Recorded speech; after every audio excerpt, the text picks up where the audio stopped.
आधे घंटे के अंदर बनाएं ये मज़ेदार चिकन करी, और इतनी मज़ेदार कि आप इसको दावत में भी बना सकते हैं। अस्सलाम वालेकुम। आज मैं बना रही हूँ बहुत ही आसान और मज़ेदार चिकन करी, और घर के मसालों को यूज़ करके बनाऊंगी, लेकिन ये इतनी मज़े की बनेगी कि आप आराम से इसको किसी भी दावत में बना सकते हैं। लेकिन इससे पहले मेरी आपसे रिक्वेस्ट है कि आप मेरे चैनल को सब्सक्राइब कर दीजिए, बेल आइकन दबा दीजिए। इसके लिए मैंने तकरीबन 3 पाव चिकन ली है, और इसको जो है मैं पहले कट्स लगा लूँगी।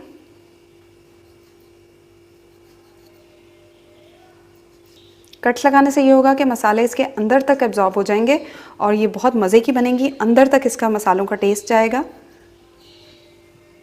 अब मैं इसमें मैरिनेशन की चीज़ें डालूंगी। तो मैंने 2 खाने के चम्मच लहसुन अदरक का पेस्ट लिया है, 1 चाय का चम्मच हल्दी, 1 चाय का चम्मच नमक, 1 चाय का चम्मच पिसी लाल मिर्च, 1 चाय का चम्मच भुना कुटा ज़ीरा,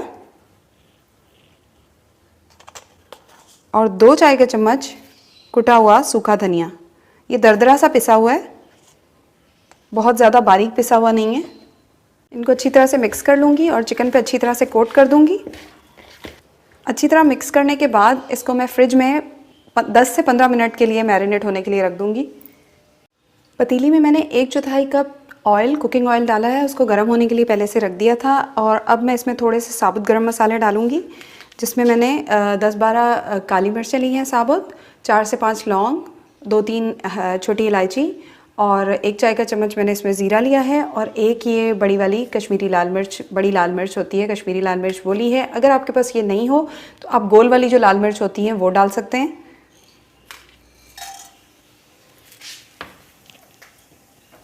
लाल मिर्च मैंने इसलिए नहीं डाली कि इसके 2 टुकड़े करके डालूँगी, ताकि इसका फ्लेवर इसमें अच्छी तरह से आए।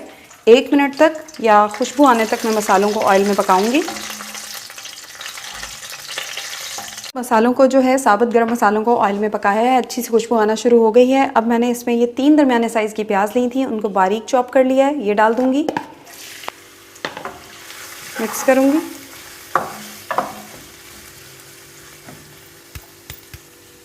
और प्याज को जल्दी गलाने के लिए मैं इसमें ये आधा चाय का चम्मच नमक डालूँगी।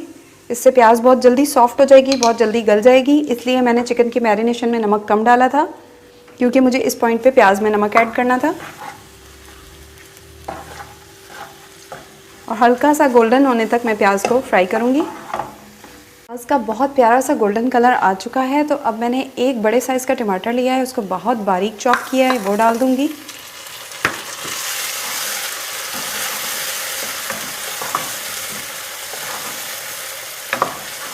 और टमाटर का पानी खुश्क होने तक इसको भून लूँगी। मैंने तेज़ आंच पे 2 मिनट के लिए भूना है। टमाटर अच्छी तरह सॉफ्ट हो चुके हैं, इनका पानी भी खुश्क हो चुका है। तो अब मैं इसमें मैरिनेट की हुई चिकन शामिल कर दूँगी, और चिकन को थोड़ी देर भून लूँगी तेज़ आंच पे।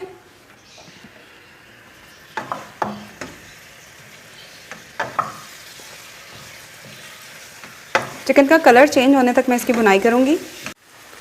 3-4 मिनट तेज़ आंच पे मैंने चिकन को भूना है। आप देख सकते हैं चिकन का कलर चेंज हो चुका है। तो अब मैं इसमें आधा कप दही डाल रही हूँ। ये ml में 125 ml है, तकरीबन आधा पाव दही। आप देख सकते हैं कितनी थिक, कितनी ज़बरदस्त दही है। ये मेरी होममेड दही है। अगर आपको इसकी रेसिपी चाहिए तो मैं इसका लिंक दे दूँगी, आप उस पर जाके इसकी रेसिपी देख लीजिएगा, किस तरह से आप घर पे ऐसी परफेक्ट दही जमा सकते हैं। दही डालने के साथ ही मैं इसमें 1 चाय का चम्मच भर के पिसी कश्मीरी लाल मिर्च डाल रही हूँ। ये ऑप्शनल है, कलर के लिए होती है। ये तीखी नहीं होती है, ज़्यादा स्पाइसी नहीं होती है, सिर्फ कलर के लिए होती है। इसमें ग्रेवीज़ में, करीज़ में कलर बहुत अच्छा आता है। आप डालना चाहें तो डालें, नहीं डालना चाहते तो नहीं डालें। अब मैं इसमें 1/4 कप पानी ऐड करूँगी। जिसमें दही थी उसी में मैंने पानी डाल दिया, ताकि दही इसमें जो बाकी बची हुई है अच्छी तरह से इसमें से निकल जाए। और अगर आप ज़्यादा ग्रेवी बनाना चाहते हैं तो आप पानी ज़्यादा डाल लीजिए। और एक मैं आपको चीज़ बताना चाहूँगी कि जब भी आप किसी ग्रेवी में, किसी सालन में, किसी भी चीज़ में पकाते हुए दही ऐड करें तो या तो चूल्हे की आंच बिल्कुल लो कर दिया करें या चूल्हा बंद कर दिया करें। कि फिर इस तरह से करने से आपकी दही फटेगी नहीं। जब फ्लेम तेज़ होती है, हम उसमें दही ऐड करते हैं तो दही एकदम से फट जाती है। अब मैं इसको कवर करके चिकन के गलने तक के लिए पकाऊंगी। 15 से 20 मिनट हो गए हैं चिकन को ढक के कवर करके पकते हुए, और चिकन बहुत अच्छी तरह गल चुकी है। मैंने चेक कर लिया है और आप देख सकते हैं कि बहुत बारीक बारीक टमाटर और प्याज काटने की वजह से आप देख सकते हैं हमारी ग्रेवी कितनी स्मूथ, कितनी ज़बरदस्त बनी है। वरना ये होता है कि जब तक टमाटर प्याज को ग्राइंड नहीं किया जाए तो ग्रेवी ऐसी स्मूथ नहीं बनती है। लेकिन इतना बारीक टमाटर और प्याज काटने का मकसद सिर्फ यही था कि हमें इसको ग्राइंड नहीं करना पड़े और ये मिनटों में झटपट सी हमारी जो है चिकन करी बन के तैयार हो जाए। चिकन करी को और ज़्यादा खुशबूदार और मज़ेदार बनाने के लिए मैं इसमें आधा चाय का चम्मच पिसा गरम मसाला और आधे से 1 चाय का चम्मच कसूरी मेथी ये शामिल करूँगी। कसूरी मेथी और पिसा गरम मसाला डाल के मैंने इसको मिक्स कर लिया है।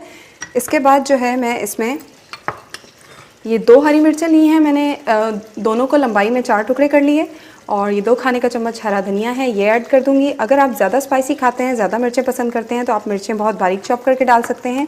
और इसका बहुत ही जो सीक्रेट इंग्रेडिएंट है जिससे ये बहुत ज़्यादा मज़े की बनती है, 2 खाने के चम्मच मक्खन ये डाल देंगे। और अब मैं इसको कवर करके सिर्फ हल्की आंच पे 1 मिनट के लिए दम दूंगी, जिसमें हमारा ये मक्खन भी पिघल जाएगा और हरी मिर्चें, हरा धनिया, कसूरी मेथी और गरम मसाला का अच्छा सा टेस्ट जो है हमारी करी के अंदर आ जाएगा। आप देख सकते हैं कितनी शानदार और कितनी मज़ेदार हमारी चिकन करी जो है बन के तैयार हुई है। इसको मैं हल्का सा मिक्स कर दूंगी ताकि जो मक्खन है वो पूरी करी में अच्छी तरह से मिक्स हो जाए। बहुत ही मज़ेदार चिकन करी बन के तैयार है। अब मैं इसकी फ्लेम बंद कर दूंगी और ऊपर से थोड़ा सा हरा धनिया छिड़क दूंगी। आप देख सकते हैं मिनटों में जो है मज़ेदार सी झटपट सी चिकन करी जो है वो घर के मसालों से बन के तैयार हो चुकी है।